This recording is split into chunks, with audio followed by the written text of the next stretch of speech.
وفضل زمانا على زمان، كما فضل مكانا على مكان، وإنسانا على إنسان.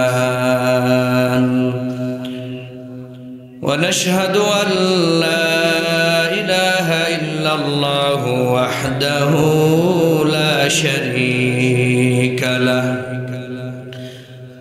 لا ضد له ولا ند له ولا مثل له.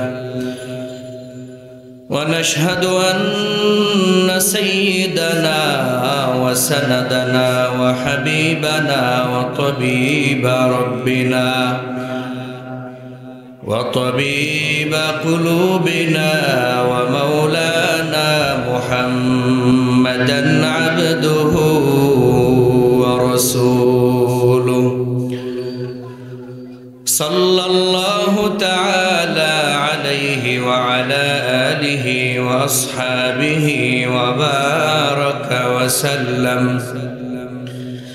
وبارك وسلم تسليما كثيرا كثيرا.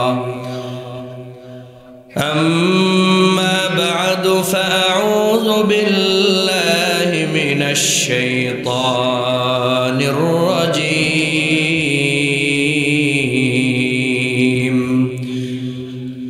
بسم الله الرحمن الرحيم.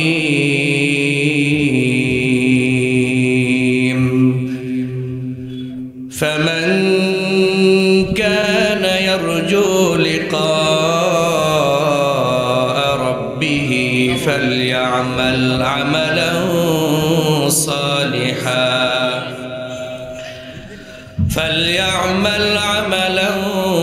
صالحا ولا يشرك بعبادة ربه أحدا. وقال النبي صلى الله عليه وسلم: تعبد الله كأنك تراه، فإن لم تكن تراه فإنه يراك، أو كما قال النبي عليه الصلاة والسلام. اللهم صل على محمد وعلى آل محمد، كما صليت على إبراهيم وعلى آل إبراهيم إنك حميد مجيد. اللهم بارك على محمد وعلى آل محمد، كما باركت على إبراهيم وعلى آل إبراهيم إنك حميد مجيد. الحمد لمن قدر خيرا وخبالا، الحمد لمن قدر خيرا وخبالا، والشكر لمن صور حسنا وجمالا، والشكر لمن صور حسنا وجمالا. فرد صمد عن صفة الخلق بريئون، فرد صمد عن صفة الخلق بريئون. رب عزلي خلق الخلق كمالا، رب عزلي خلق الخلق كمالا. لا ضد ولا ند ولا حد لمولاه، لا ضد ولا ند الآن كما كان ولم يلق زوالا الآن كما كان ولم يلق زوالا الحمد لله আল্লাহ পাকের দরবারে লাখ কোটি শুকরিয়া আদায় করি যিনি আমাদেরকে ইবতিদাই নুরানি হাফিজিয়া মডেল মাদ্রাসার উদ্যোগে একদিন ব্যাপী তাফসীরুল কোরআন মাহফিলে সম্মানিত সভাপতি এবং স্টেজে বসা উলামায়ে কেরাম, আমার সামনে বসা দিন দরদি আশিকিন জাকিরিন শাকিরিন আল্লাহ পাকের মুহিব্বিন বান্দাগণ, আমরা সর্বপ্রথম মহান রব্বুল আলামিনের দরবারে শুকরিয়া আদায় করি যিনি আমাদেরকে দ্বীনি মাহফিলে কোরআনের মাহফিলে কোরআন ও হাদিস থেকে কিছু কথা বলার এবং শোনার সুযোগ দান করলেন। এজন্য মুহাব্বতের সাথে বলি আলহামদুলিল্লাহ। পাশাপাশি দরুদ বর্ষিত হোক সেই মানবতার মুক্তির দিশারি দোজাহানের বাদশাহ রহমাতাল লিল আলামিন বিশ্বনবী মুহাম্মদুর রাসূলুল্লাহ, সকলে বলি সাল্লাল্লাহু আলাইহি ওয়াসাল্লাম। আমরা কোরআনে কারীমের মূল আলোচনা শুরু করার আগে মজলিসে বসার কিছু আদব শিখি। কিছু জায়গা আছে ফাঁক রাখা যায় না, কিন্তু আমি দেখতেছি আপনারা আমার থেকে মোটামুটি দূরে বসছেন, সামনের কাতারে বসেন। এখানে বসলেই সওয়াব, এখানে বসলেই আল্লাহ গুনাহ মাফ করেন। সুবহানাল্লাহ। এটা তো গানের মজমা না, আর গানের মজমা হলে এতক্ষণ এই প্যান্ডেল ভরে যেত। এখন দ্বিতীয় বক্তা হোক আর তৃতীয় বক্তা হোক, গান বললে এই যে গতকালকে দেখেন নাই, কোথায় বলেন দেখি, এই যে টেগোর স্কুলে আসরের পর থেকেই মোটামুটি আর জায়গা নাই ফিল্ডে, কারণ ওখানে কোরআনের কথা হয় না। কোরআনের মাহফিলে আসে কারা? যাদেরকে আল্লাহ ভালোবাসেন। সুবহানাল্লাহ বলেন। ভালো কাজ করার সুযোগ তো আল্লাহ সবাইকে দেয় না, কারণ এটা কোরআন। এখানে মাহফিল হইতেছে, এই গ্রামের লোক কি জানে না? কথা কর না কেন? জানে। আসে নাই কেন? আল্লাহ নিয়ে আসে নাই। একটা দিন মাহফিল ওয়াজ যেই করুক না কেন, নিয়ত এরকম থাকবে যে মাগরিব থেকে রাত 10টা 11টা পর্যন্ত কোরআনের কথা শুনবো। হেদায়েত প্রধান বক্তার হাতে। আপনারা কি কন? দ্বিতীয় বক্তা, তৃতীয়, কার হাতে? আল্লাহর হাতে। এই জন্য কোরআনের কথা শুনবো ইখলাস নিয়ে। হেদায়েত দিবেন কে? কোরআন এমন একটি জিনিস, এই কোরআন শুনলেই সওয়াব, পড়লে তো সওয়াব আছেই, বুঝে পড়ুক আর না পড়ুক সওয়াব আছে না নাই? এই জন্য কোরআনের কথা যদি কেউ শোনে, তার হৃদয়ের ঈমান বাড়িয়ে দিবেন কে?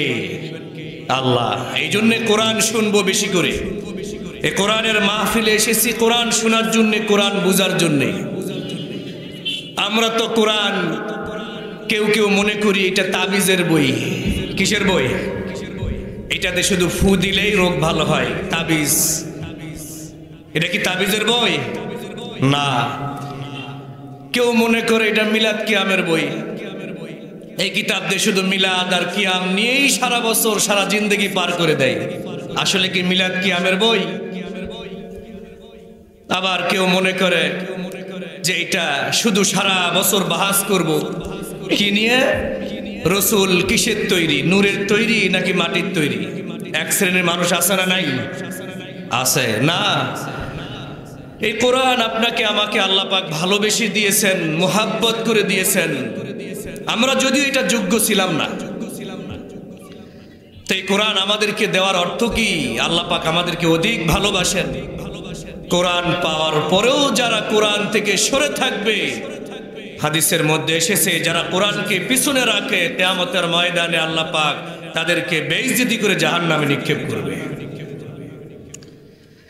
এই জন্য কোরআনের মাহফিলে আসছি। কোরআন শুনলে ফায়দা আছে। রসুলের একটা হাদিস শুনি।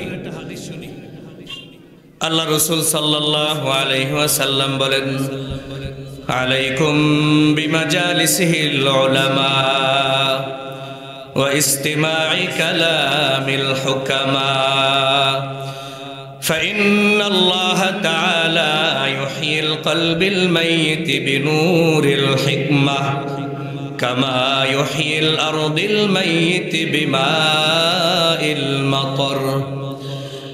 আল্লাহ নবী বিশ্ব নবী বলেন, তোমরা নিয়মিত উলামায়ে কেরামের মজলিসে বসবা, জ্ঞানী জনদের কথাবার্তাগুলো মনোযোগ সহকারে শ্রবণ করবা।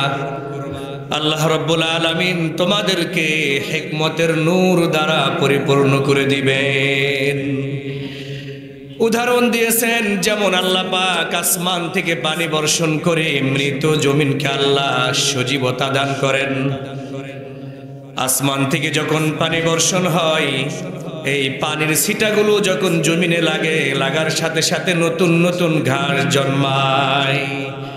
ঠিক তেমন ভাবে কোরআনের কাছে আসলে, কোরআন শুনলে আমাদের অন্তরে যে গুনাহ করার কারণে দাগ পড়ে গেছে, এই কোরআনের আওয়াজ অন্তরে লাগার সাথে সাথে কোরআনের বরকতে, কোরআনের সম্মানে, কোরআনের পাওয়ারে আল্লাহ পাক অন্তরের যত কালো দাগ আছে এগুলো আল্লাহ দূর করে দেন। সুবহানাল্লাহ। এই জন্য বেশি করে কোরআন শোনা। কে বয়ান করছে এটা বিষয় না, কোরআনের কথা হলে শুনবো। কোরআনের কথা যেখানে নাই আমরাও সেখানে নাই। কারণ আল্লাহ রাব্বুল আলামিন আমাদেরকে দুনিয়ায় পাঠাইছেন মা বাবার মাধ্যমে। তবে এই কথা মনে রাখবেন, এই পৃথিবীতে মা বাবার চাইতে লক্ষ কোটি গুণে বেশি ভালোবাসেন আমাদের রব। মাঝে মাঝে বাপ মাও রাগ কইরা সন্তানকে ত্যায্য করে দেয়, দেয় কি দেয় না? রাগ করে সন্তানকে বাড়ি থেকে বের করে দেয়, রাগ করে সন্তানের উপরে নারাজ হয়ে বদদুয়া করে। বন্ধু বান্ধব, আত্মীয় স্বজন, পাড়া প্রতিবেশী যারা আছে, যতই কাছের মানুষ হোক না কেন, বন্ধুত্ব টিকিয়ে রাখে ততক্ষণ পর্যন্ত, বন্ধু যতক্ষণ পর্যন্ত দাওয়াত খাওয়াইতে পারে। মা বাবার কথা মতো যতদিন চলবে ততদিন পর্যন্ত মা বাবা তাকে ভালোবাসবে, এটাই দুনিয়ার নীতি। আত্মীয় স্বজনের সাথে সুসম্পর্ক যতদিন রাখবে ততদিন তার সাথে সম্পর্ক রাখে। স্বার্থের আঘাত পড়ে গেলে আত্মীয় স্বজন পর্যন্ত তাকে ছেড়ে চলে যায়। অথচ একবার চিন্তা করেন, আপনার আমার রব যিনি আমাদেরকে দুনিয়ায় পাঠাইছেন, বড় ভালোবেসে মোহাব্বত করে দুনিয়ায় পাঠানোর পরে আল্লাহ পাক কিছু বিধান দিয়েছেন, কোরআনে কারীম নাজিল করে আমাদেরকে পথ প্রদর্শন করিয়েছেন। তারপরও আমরা আখিরাত, আল্লাহর ভয়, আল্লাহর বরত্বকে ভুলে গিয়া সকাল থেকে নিয়ে সন্ধ্যা পর্যন্ত নাফরমানি করি। কেউ আজ পর্যন্ত এই কথা বলতে পারবে না যে আল্লাহ পাক আমার জন্য সূর্যের আলো বন্ধ করে দিয়েছে। পারবে?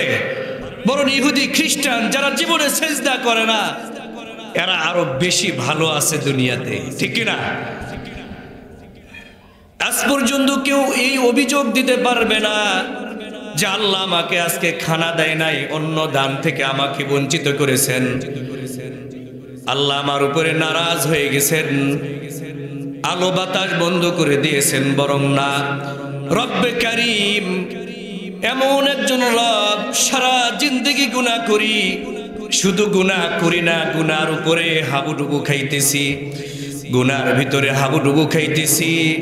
তারপরে আমার রব যিনি আমাকে সৃষ্টি করেছেন বারবার আমার দিকে তাকায় আর আমাকে ডাকে আর বলে, বান্দা আর গুনাহ করিস না, একবার শুধু আমার নাম উচ্চারণ করে তওবা কর, তোর 80 বছরের জিন্দেগির গুনাহ আমি আল্লাহ মাফ করে দিব। ও আমার বান্দারা, একবার নিজেকে সংশোধন করে আমার কাছে ফিরে আসো।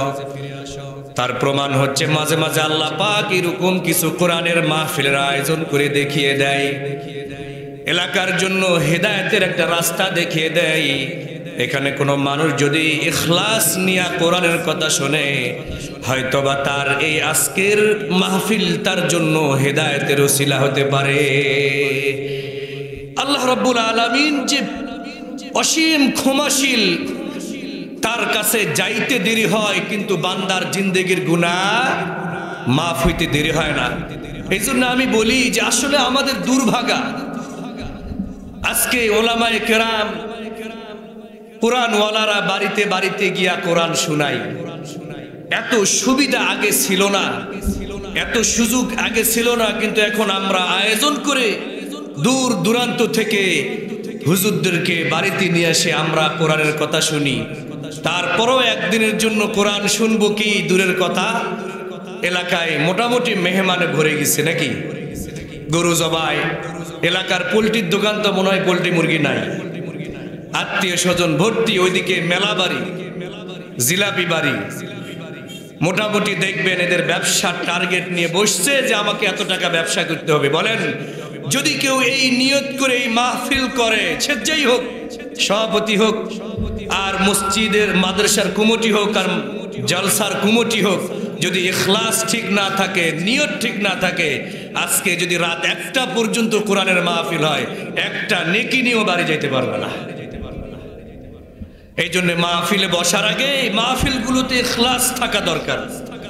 কোরআনের কথা শুনবো। কোরআন এমন জিনিস, আল্লাহ রাব্বুল আলামিন বলেন, ইন্নামাল মুমিনুন আল্লাযীনা ইযা যুকিরাল্লাহ ওয়াজিলাত কুলুবুহুম ওয়া ইযা তুলিয়াত আলাইহিম আয়াতুহু যাদাতুহুম ঈমানা ওয়া আলা রাব্বিহিম ইয়াতাওয়াক্কালুন। কোরআন এমন একটি জিনিস, এমন একটি পাওয়ারফুল জিনিস। আল্লাহ বলেন, ইন্নামাল মুমিনুন, নিশ্চয় যারা মুমিন, আল্লাযীনা ইযা যুকিরাল্লাহ, যখন মুমিনরা আল্লাহ পাকের জিকির করে, ওয়াজিলাত কুলুবুহুম, যখন কোন মুমিন বান্দারা আল্লাহ পাককে স্মরণ করে, তাদের হৃদয়গুলো কম্পন শুরু হয়ে যায়। ওয়া ইযা তুলিয়াত আলাইহিম আয়াতুহু যাদাতুহুম ঈমানা, আর যখন তাদের কাছে কোরআনের আয়াতগুলো তেলাওয়াত করা হয়, কোরআন শোনানো হয়, তাদের ঈমান বৃদ্ধি হতে থাকে। সুবহানাল্লাহ। ঈমান কোথায় গিয়ে বাড়াবেন? আজকে দুনিয়ার সব জায়গায় শয়তান ফাঁদ ফেলে রেখেছে। এই কিতাবের এমন কিছু দিক নির্দেশনা আল্লাহ দিলেন যে এখানে যারা আসবে, যারা মুত্তাকি আমি আল্লাহ তাদের জন্য হেদায়েতের পথ রেখে দিলাম। কোরআন হচ্ছে হেদায়েতের সঠিক পথ। কোরআনের কাছে আসবেন, আপনাকে অন্ধকার থেকে আলোর পথে নিয়ে আসবে। সুবহানাল্লাহ। দুনিয়ার সব গ্রন্থ এগুলো কোনো পথ প্রদর্শন করতে পারে না, এগুলো মানুষকে সঠিক পথ দেখাইতে পারে না। কোরআন ছাড়া দুনিয়াতে যত আইন আছে, কোরআন ছাড়া দুনিয়াতে যত পথ আছে, যত মত আছে, এগুলো সব মিথ্যা বানোয়াট। একমাত্র পথ কোরআনের পথ। যদি কেউ মনে করে আমি সঠিক পথে চলতে চাই, আমি আল্লাহ পাকের দেওয়া সঠিক রাস্তার উপরে প্রতিষ্ঠিত হতে চাই, জান্নাতে যেতে চাই, তাহলে মুমিন বান্দারা শুনে নাও, এই কোরআন শুধু মুমিনদের জন্য নয়। আল্লাহ পাক বলেন, হুদাল লিন্নাস, এই কোরআনকে আমি আল্লাহ মানুষের জন্য হেদায়েত স্বরূপ দুনিয়াতে পাঠাইছি। সুবহানাল্লাহ। কাফের, ইহুদি, খ্রিস্টান, পৃথিবীতে যত ধর্মাবলম্বীরা আছে, পৃথিবীতে যত জাতি আছে, কাউকে আল্লাহ বাদ দেন নাই। আজকে তাকায় দেখেন, আফ্রিকার মহা জঙ্গলের ভিতরেও মানুষ কোরআনের কারণে হেদায়েতের আলো পেয়ে যায়। এতদিন থেকে তো তারা নিজের মতো করে চলছে, কিন্তু কোরআনের ছোঁয়া লাগার সাথে সাথে কোরআন তাদেরকে আলোর পথ দেখায় দিয়েছেন। কোন আলো? আমরা প্রতিদিন নামাজের ভিতরে ইহদিনাস সিরাতাল মুস্তাকিম পড়ি কি পড়ি না? কথা কন না কেন? পড়ি কি না? এর অর্থ হলো আল্লাহ আপনি আমাদেরকে ইহদিনা দেখাও সিরাতাল মুস্তাকিম, সঠিক সহজ পথ, সরল পথে পরিচালিত করো। সিরাতাল্লাযীনা আন'আমতা আলাইহিম, তাদের পথ যারা তোমার নিয়ামত প্রাপ্ত হয়েছে, অর্থাৎ তাদের পথ দেখাও, সাহাবীদের পথ, তাদের পথ নবীদের পথ, তাদের পথ যারা তোমার ইবাদত করে তোমার হুকুম মেনে যারা সঠিক পথে পরিচালিত হয়ে দুনিয়া থেকে বিদায় নিয়েছে। তো সঠিক পথ একমাত্র সাহাবীদের পথ, এছাড়া দ্বিতীয় কোনো পথ আছে? নাই। দুনিয়ার যত পথ আছে, যত রাস্তা আছে, সবগুলো ভ্রান্ত মিথ্যা পথ। আজকে মুসলমান সুখ খোঁজে, শান্তি খোঁজে, সংসার থেকে নিয়ে রাষ্ট্র পর্যন্ত একটু সুখের আশা সবাই তো করে, নাকি করেন না? এলাকার মানুষ সুখ খোঁজে না নাকি? গোটা দুনিয়ার মানুষ যা কিছু করতেছে, ব্যবসা বাণিজ্য, চাকরি বাকরি, টাকা পয়সার পেছনে দৌড়াইতেছে। দুনিয়া এমন ভাবে আঁকড়িয়ে ধরেছে যে তারা সুখ খোঁজার জন্য নিজেই পাগল হয়ে গেছে, অথচ সুখ কোথায় এটাই জানি না। সুখ কার ভিতরে আছে এই বিষয়টা আজও পর্যন্ত খুঁজলাম না। সুখ একমাত্র কোরআনের ভিতরে আছে। কার ভিতরে বলেন না কেন? কোরআন ছাড়া পৃথিবীর কেউ আপনাকে সুখ দিতে পারবে না। এই দুনিয়াতে যত মানুষ এসেছিল, সবচাইতে দামি মানুষ হলো নবীরা। তাদের পরে যারা দামি তারা হচ্ছে সাহাবায়ে কেরাম। আর তার ভিতরে সবচাইতে দামি হলো যাদেরকে আল্লাহ পাক দুনিয়ায় থাকতে জান্নাতের সার্টিফিকেট দিয়েছেন। এখন আমরা তাদের ইতিহাস খুঁজবো, তাদের পথ অবলম্বন করব যে তারা দুনিয়াতে কিভাবে আল্লাহকে খুশি করেছে। তারা কি ব্যবসা করে নাই? কথা বলেন না কেন? ব্যবসা করছে কিনা? চাকরি করছে কিনা? ক্ষেত খামার করছে কিনা? আমাদের মতো বিবি বাচ্চা সংসার ছিল কি ছিল না? বরং আমাদের থেকে বেশি ছিল তাদের। কিন্তু আসল কথা হলো তারা ঈমান আনার পর, যেদিন থেকে ঈমান এনেছে, যেদিন থেকে ইসলামের ভিতরে প্রবেশ করেছে, কিছু দুনিয়া কিছু আখিরাত এমন করে ইসলাম গ্রহণ করে নাই।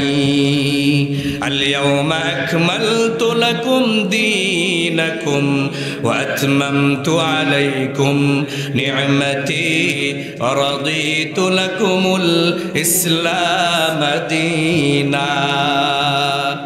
আল্লাহ পাকের মনোনীত দিন ইসলাম, এইটার ভিতরে সাহাবায়ে কেরামরা এমন ভাবে প্রবেশ করেছে, দুনিয়ার আগে যা করেছে, ইসলাম আনার আগে যা কিছু করেছে সবগুলো ব্রেক, ওগুলো সব বাতিল, ওগুলোর ধারে কাছেও যাওয়া যাবে না। তওবা তো তওবাই। এমন ভাবে তওবা করেছে, আল্লাহ পাক আদেশ করেছেন তোমাদের জন্য মদ নিষিদ্ধ করে দেওয়া হলো। আজকে মুসলমান নেশা করে, মদ পান করে, আবার নামাজও পড়ে। এইরকম নামাজি আছে না নাই? আল্লাহ পাক নিষেধ করেছেন সুদ খাওয়া যাবে না, ঘুষ খাওয়া যাবে না। আল্লাহ পাকের আদেশ, সাহাবায়ে কেরামরা এটাকে এমন ভাবে বর্জন করেছে, নিজের জীবন থেকে এমন ভাবে ত্যাগ করে দিয়েছে যে আল্লাহ পাক খুশি হয়ে রাদিয়াল্লাহু আনহুম ওয়া রাদু আন, অর্থাৎ আল্লাহ পাক তাদের উপরে খুশি হয়েছেন যে সাহাবীরা এমন ভাবে আনুগত্য করেছেন যার কারণে আল্লাহ দুনিয়াতেই তাদেরকে জান্নাতের সার্টিফিকেট দিয়েছেন। তাহলে আমল যদি করতে হয় সাহাবীদের মতো করব। সাহাবীরা কাদের পথ অনুসরণ করেছেন? সাহাবীরা পথ অনুসরণ করেছে আল্লাহর দেওয়া বিধান, রসুলের উপরে যা নাজিল হয়েছে। তবে একটা কথা ভালো করে মনে রাখেন, দুনিয়াতে রসুলের আনুগত্য ছাড়া, রসুলের পদ্ধতি ছাড়া যতই আমল করেন এই আমল কবুল হবে না। সাহাবায়ে কেরামরা দামি হওয়ার পিছনে মূল কারণ হচ্ছে রাসূলুল্লাহর সাথে সব সময় থেকেছেন। যখন যে আয়াত নাজিল হয়েছে যখন যে হাদিস রসুল বর্ণনা করেছেন ওই হাদিসের উপর ওই আয়াতের উপর রসুল নিজে আমল করেছেন, এরপরে সাহাবীদেরকে প্র্যাকটিক্যাল দেখায় দিয়েছেন। এই জন্যে যদি পথ অবলম্বন করতে হয়, আমল করতে হয়, তাহলে রসুলের দেখানো পথ ওইভাবে যদি কেউ আমল করতে পারে তাহলে সে সাহাবীদের মতো দামি হবে। যাই হোক, বলছিলাম আমরা যদি আমাদের জীবনকে সুন্দর করতে চাই, কোরআন ছাড়া কোনো বিকল্প নাই। আর আজকে আমরা এগুলো পারা মাদ্রাসার উদ্যোগে যে কোরআনের আয়োজন করেছি, আজকে যদি কোরআনের ময়দানে যদি হক আদায় না করি, একেতে আমল না করার কারণে আল্লাহর সামনে তো দাঁড়াইতেই হবে। দ্বিতীয়ত আজকে মাহফিলের হক যদি আদায় না করি, শুধু আয়োজন করেছি, প্যান্ডেল সাজাইছি, বক্তারা ওয়াজ করে চলে গেছে, নিজের ভিতরে যদি পরিবর্তন না আনার চেষ্টা করি, কিয়ামতের ময়দানে আল্লাহর সামনে জবাব দিতে হবে। কারণ এটা কোরআনের মাহফিল, আমরাই সাজাইছি এটা, তাই না? এখানের হক আছে না নাই বলেন না কেন? কোরআনের মাহফিলের হক আছে না নাই? হক বলতে শুধু স্ত্রীর হক বুঝি, বিবি বাচ্চার হক বুঝি, সংসারের হক বুঝি, কোরআনের হক বুঝে আসলো না আজ পর্যন্ত। এই জন্য কোরআনের হক বুঝতে হবে। কোরআনের হক যদি বুঝে আসে, দুনিয়াতে ইনসাফ প্রতিষ্ঠা হবে। বলেন ঠিক কিনা? কোরআনের হক যদি বুঝে আসে, তাহলে কে গরিব আর কে ধনী এই পার্থক্য দুনিয়ার কেউ করবে? কারণ আল্লাহর সামনে দাঁড়াইলে ওই যে দেখেন না, মসজিদে একটা ফকির যদি সামনের কাতারে বসে, পৃথিবীর কোনো রাজা বাচ্চার ক্ষমতা নাই ফকিরকে উঠায় দিয়া রাজা বসবে। এটাই আল্লাহ পাকের হুকুম, আর এটাই নিয়ম। কোরআনের কাছে যারা আসবে, কে ছোট কে বড়, এটার কোনো তারতম্য আর পার্থক্য থাকবে না। এই জন্য প্রিয় ভাইরা, আল্লাহ পাক আমাদেরকে খুশি হয়ে এই দ্বীনি মজলিসের ব্যবস্থাপনা করার তৌফিক দিয়েছে। এমন একটা সময় তো ছিল, আমার আগে যিনি বয়ান করেছেন উনি তো বলেই গেছে, এই পরিবেশ হইতো না। যদি ওই সময় থাকতো তাহলে এই পরিবেশ হয়তো আসতো না। এই অনুমতি সেই অনুমতি, কোরআনের কথা বলতে গেলে বলে আবার অনুমতিও লাগে। যিনি আমাদেরকে সৃষ্টি করলেন, গোটা দুনিয়ার সব নিয়ামত দান করলেন, আবার তার কথা তার জমিনে বলবো, এটাও নাকি অনুমতি লাগে। তাহলে ওই সময় যদি হতো তাহলে তো এটা পারতেন না। তো এখন তো আল্লাহ পাক একটা পরিবেশ তৈরি করেছে। আরে ভাই, আমি তো বলি যে পরিবেশের ভিতরে নিজের জীবনকে পরিবর্তন করেন। রাম বাম দুনিয়ার যত মিথ্যা আইন আছে এগুলোকে সব উড়িয়ে দিয়ে কোরআনের কাছে আসার কেবলমাত্র সুযোগ, ঠিক কিনা বলেন?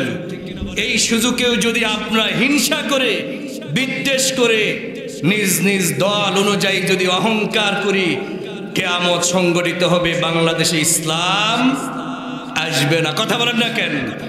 কারণ আল্লাহ পাক বলেছেন, واعتصموا بحبل الله جميعا ولا تفرقوا واذكروا نعمة الله عليكم إذ كنتم أعداء فألف بين قلوبكم فأصبحتم بنعمته إخوانا। আল্লাহ পাক বলেন, ওয়াতাসিমু বিহাবলিল্লাহি জামিআন ওয়া লা তাফাররাকু। দুনিয়াতে কোনো মত, কোনো বিভ্রান্তি, আলাদা কোনো সংগঠন, ইসলাম একটাই। কথা বলেন না কেন? কোরআন একটাই, রাসূল আমাদের নেতা একটাই, ভিন্ন আর কেউ নেতা কাউকে ওই আসনে বসতে দেব না। আমাদের দ্বীন ইসলাম একটাই, আল্লাহ পাকের মনোনীত বিধান একটাই। বিধায় তোমরা এক রশি ধরো, এক জায়গায় আসো, এক প্ল্যাটফর্মে দাঁড়াও, আমি আল্লাহ তোমাদের বিজয় দান করে দিব। আজকে বিজয় না আসার কারণ বুঝছেন তো? আমি অমুক, আমি কেন তার কাছে যাব, সে আমার কাছে আসবে, এই অহংকার কার ছিল? কথা কর না কেন? শয়তান। বলেন জোরে।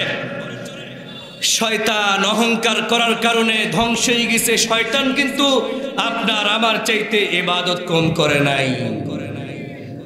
শয়তান কিন্তু আপনার আমার চাইতে সেজদা কম দেয় নাই, শয়তান কিন্তু আপনার আমার চাইতে কোরআন হাদিস কম বোঝে, বিষয়টা এরকম না। শয়তান একমাত্র অহংকার করার কারণে, কিসের অহংকার? আল্লাহ রাব্বুল আলামিন আদম আলাইহিস সালাতু ওয়াস সালামকে সৃষ্টি করার পর আল্লাহ পাক আদম আলাইহিস সালাতু ওয়াস সালামকে আসমানের সমস্ত নামগুলো শিখাইলেন, ইলম দান করলেন। ফেরেশতাদেরকে বললেন, তোমরা এই জিনিসের নামগুলো যদি বলতে পারো তাহলে বলো। বলল, আল্লাহ আপনি আমাদেরকে যতটুকু শিক্ষা দিয়েছেন আমরা তার মধ্যে সীমাবদ্ধ আছি, আমরা তো এগুলোর নাম বলতে পারবো না। আল্লাহ পাক ফেরেশতাদের সামনে আদম আলাইহিস সালাতু ওয়াস সালামকে শ্রেষ্ঠত্ব দান করলেন আর বললেন, তোমরা তাকে সিজদা দিয়ে শ্রেষ্ঠত্ব বলে ঘোষণা দিয়ে দাও। এরপরে শয়তান ইবলিস হওয়ার আগে, অভিশপ্ত হওয়ার আগে আল্লাহ পাকের একজন প্রিয় মাখলুক ছিলেন, তাকেও বলা হলো তুমিও সিজদা করো। সে তার অহংকার করলো, আল্লাহ আমি কেমনে সিজদা করি, কারণ আদমকে বানাইছেন মাটি দিয়া। খলাকতানি মিন নারিন ওয়া খলাকতাহু মিন তিন। শয়তান যুক্তি দেয়, এখনো কিছু সমাজের লোক আছে কোরআন হাদিস জানে, এত গবেষণা করে, রাত ভর দিন ভর গবেষণা করে শুধু মানুষের সঙ্গে তর্ক করার জন্যে। এরকম আলেম আছে না নাই? এরকম জ্ঞানী মানুষ আছে না নাই? শয়তান যুক্তি দেয়, কারণ আল্লাহর কাছে কোনো যুক্তি চলে? নিয়ম যা করবে, আল্লাহ পাক যা আদেশ করবে, আমার বুঝে আসুক বা না আসুক ওইটাই করা, ওটাই মানা আমার জন্যে অবধারিত। শয়তান বলতেছেন, আল্লাহ কেমনে সিজদা করি? তারাই তো বানাইছেন মাটি দিয়ে আর আমারে বানাইছেন আগুন দিয়া। আগুনের নিয়ম হলো জ্বালাইলে উপর দিকে ওঠে আর মাটি উপর দিকে মারলে নিচের দিকে আসে, বিধায় আমি তো তাকে সিজদা করতে পারি না। বলেন নাউজুবিল্লাহ। আল্লাহ পাক নারাজ হয়ে তার উপরে অভিশাপ দিয়ে আল্লাহ পাক তাকে জান্নাত থেকে বের করে দিয়েছেন।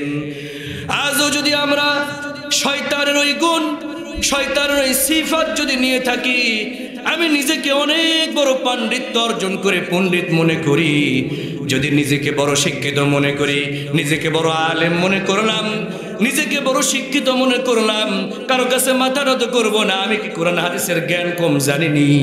আমি কেন তার কাছে যাব? এই যে অহংকারের কারণে আজকে মুসলমান জাতি এক হইতে পারে না, দল বিভক্ত হওয়ার কারণে ইহুদি খ্রিস্টান কাফের বেঈমানরা ওই ভারতের মুসলমানদেরকে ভারতের মধ্যে নির্যাতন করতেছে, কারণ আমরা মুসলমানরা আজকে এক নয়। ওই চীনের মুসলমানরা মার খাইতেছে কারণ আমরা এক নয়। ওই মায়ানমারের মুসলমানরা মার খাইতেছে কারণ আমরা এক নয়। আজকে বিভিন্ন দেশে, বাংলাদেশেও বিভিন্ন সময়ে বিভিন্ন ভাবে ওলামায়ে কেরামের উপরে নির্যাতন করেছে। একই মুসলমান আলেম জেল খাটে, ফাঁসির মঞ্চে ওঠে, মনে মনে বসে মুস্কি হাসি দেয়, আর কই ওর যদি দোষ না থাকতো কি ফাঁসির মঞ্চে উঠতো নাকি? এরকম কথা বলে কি বলে না? ওর যদি দোষ না থাকে ও কি মার খাইতো নাকি, জেলে যাইতো নাকি? আরে ভাই, ও জেলে কেন গেছে এটাও যদি বুঝার এতটুকু বুদ্ধি মাথায় না থাকে, তাহলে তোমার মতো মুসলমান তো আল্লাহর কোনো দরকার নাই। একই দেশের মানুষ নাকি দেশও আলাদা? একই দেশের মুসলমান, একই পাড়ার মুসলমান, একই ভাই, একই মায়ের গর্ভ থেকে 5 জন সন্তান জন্মাইছে, সম্পর্ক না থাকার কারণে পাড়া প্রতিবেশীর মানুষ তুচ্ছ তাচ্ছিল্য করে, এক ভাইকে মারে, আরেক ভাই বসে বসে চার দোকানে পান বিড়ি খায়, আর কত মার খাবে, ওর দোষ আছে দেখি তো মার খাবে। আজকে আমাদের সমাজের অবস্থা এমন যদি হয়, তাহলে রাষ্ট্রের অবস্থা আরো করুন। আজকে যদি কারোর সাথে সম্পর্ক ঠিক রাখতো, আজকে যদি এক নবীর উম্মত বলে সকলে দাবি করে এক প্ল্যাটফর্মে দাঁড়াইতাম, আমার বিশ্বাস মুসলমান তো দূরের কথা, কাফের বেঈমানরা পর্যন্ত মুসলমানদেরকে নিয়ে কটূক্তি করতে পারত না।